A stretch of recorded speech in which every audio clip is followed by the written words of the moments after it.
Hello everyone, ये fifth lecture है multiple regression series का और इसमें हम एक अजम्पशन देखेंगे जिसको इंडिपेंडेंस ऑफ एरर या फिर ऑटो कोरिलेशन के नाम से जाना जाता है। तो क्या है ऑटो कोरिलेशन? ऑटो कोरिलेशन का मतलब ये है कि एरर टर्म्स जो हैं उनके बीच में कोरिलेशन नहीं होना चाहिए। तो कैसे चेक करते हैं इसको? लीनियर रिग्रेशन, और रीसेट कर देता हूँ मैं इसको एक बार। Sales dependent, advertisement, air play और इमेज हमारा इंडिपेंडेंट में चला गया। स्टैटिस्टिक्स में हमें चाहिए डबल वॉटसन टेस्ट कंटिन्यू, और सेव में चाहिए हमें अनस्टैंडर्डाइज रेसिडुअल्स। ओके, ये हमने क्लिक किया और हमारे सामने मॉडल समरी में एक नया कॉलम आ गया डबल वॉटसन टेस्ट का, और वैल्यू आई है 1.950। तो ये डबल वॉटसन टेस्ट की वैल्यू अगर 3 से ऊपर है तो बहुत सीरियस प्रॉब्लम है, 1 से नीचे है तो सीरियस प्रॉब्लम है। ये वैल्यू 2 के आसपास होनी चाहिए तो ठीक है। तो यहाँ पे जो वैल्यू आ रही है 1.950 वो बहुत क्लोज है 2 के, और हम इसे मान सकते हैं that is almost equivalent to 2। तो यहाँ पे कोई दिक्कत नहीं है, ठीक है। तो ये तो इसका एक्सप्लेनेशन हुआ।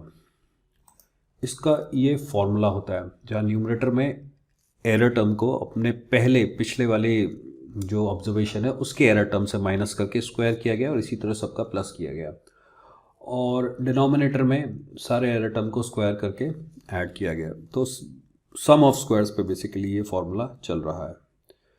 तो हमने यहाँ पे क्या किया है, हमने यहाँ पे रेसिडुअल भी कहा था इनसे एसपीएसएस से कि हमें रेसिडुअल भी कैलकुलेट करके दें।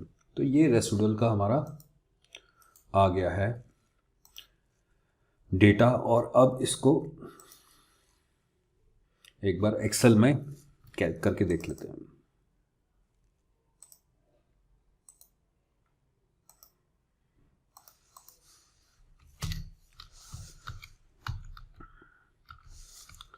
तो ये है हमारे रेसिडुअल,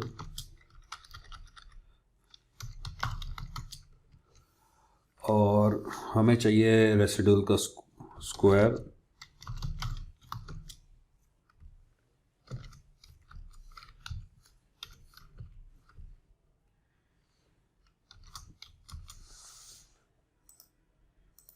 ये हमने स्क्वायर कर दिया,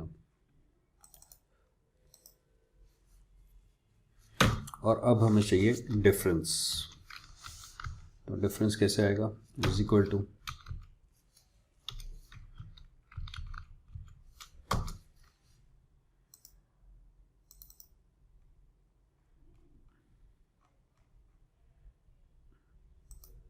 और इसके बाद चाहिए हमें डिफरेंस का स्क्वायर।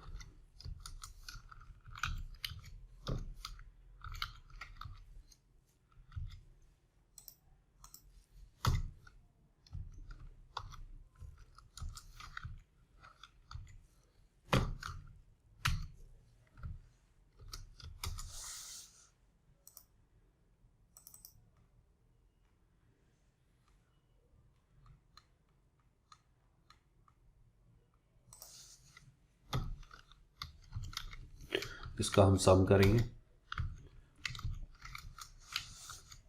और ये एक इम्पॉर्टेंट वैल्यू आ गई।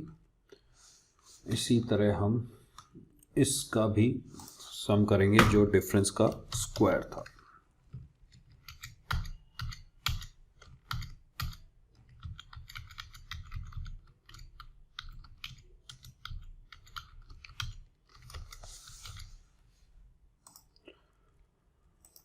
और अब हम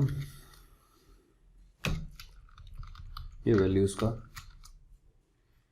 कोरिलेशन रेशो निकालते हैं। तो देखिए यहाँ पे जो वैल्यू आ गई वो बिल्कुल एसपीएसएस में जो हमने यहाँ कैलकुलेट की थी 1.950 की, वो वैल्यू हमें यहाँ पे भी मिल गई है। तो ये इस तरह से कैलकुलेट हो सकता है। Thank you.